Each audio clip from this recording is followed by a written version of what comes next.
جو تقریب حضور سے صحابہ سے ثابت ہے ضرور کرو ضرور کرو ضرور کرو. ابو علیہ بالنواجذ، اپنے دانتوں سے پکڑ لو اس کو. اور جو تقریب ثابت نہیں حضور سے اور صحابہ سے، یقیناً یہ کہیں باہر سے آئی ہے. یا تو ہمارا خاندانی ہم پس منظر جو ہے، اکثر تو ہندوؤں سے مسلمان ہوئے. نمبر 1، نکاح مسجد میں. حدیث موجود ہے، ترمذی شریف کی روایت، اعلنوا ھذا النکاح وجعلوہ فی المساجد.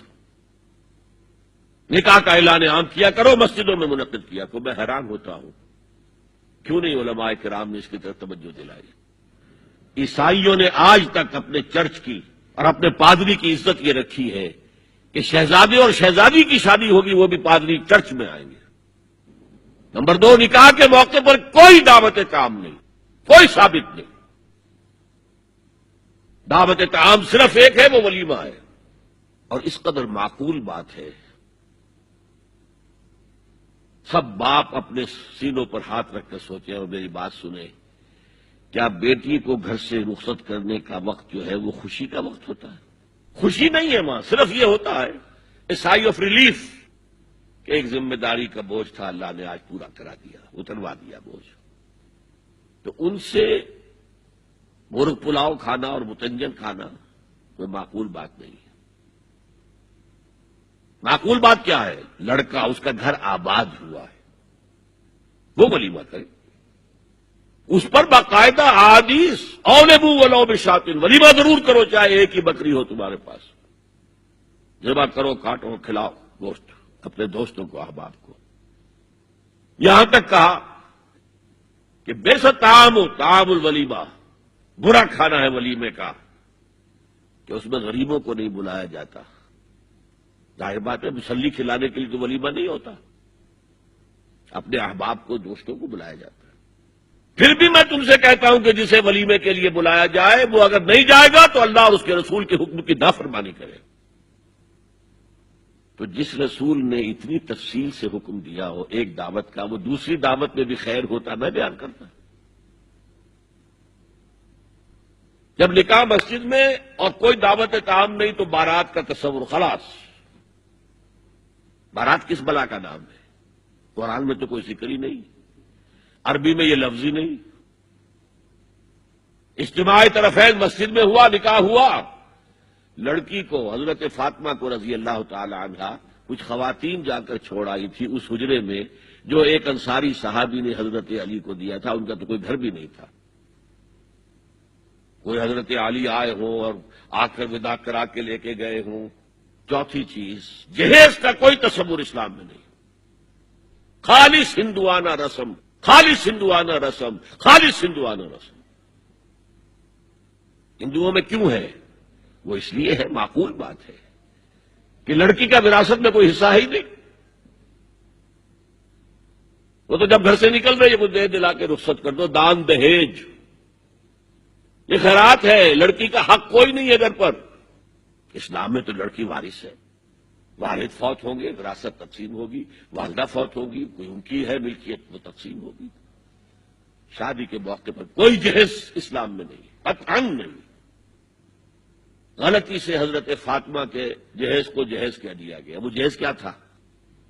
ایک پیسہ بھی حضور کے اپنی جیب سے نہیں تھا. اس شادی میں خاص بات کیا تھی کہ دولہا کے ولی بھی حضور ہی ہے. اور کون ہے؟ علی کا کون تھا مدینے میں؟ اور دلہن کے والد بھی حضور ہے.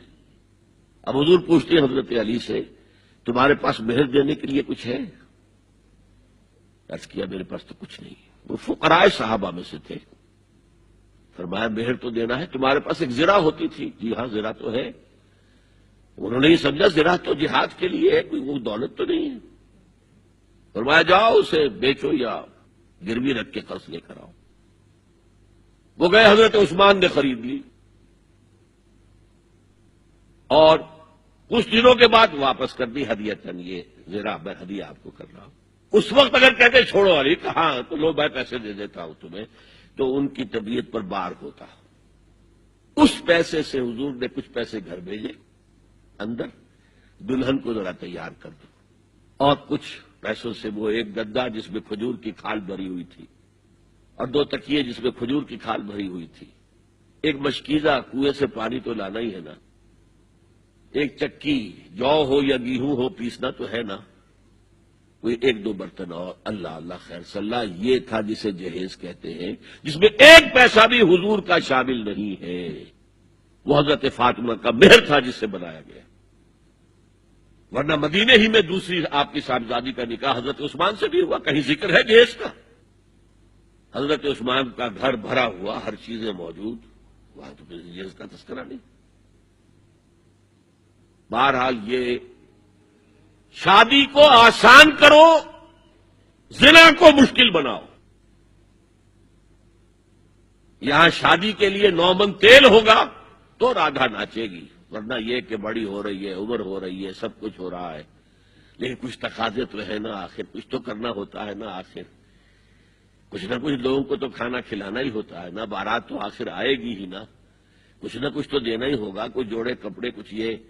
اسلام کا فلسفہ جو میں نے 4-5 باتیں آپ کو بتا، فلسفہ یہ ہے کہ لڑکی کے باپ پر 1 پیسے کا بوجھ نہیں،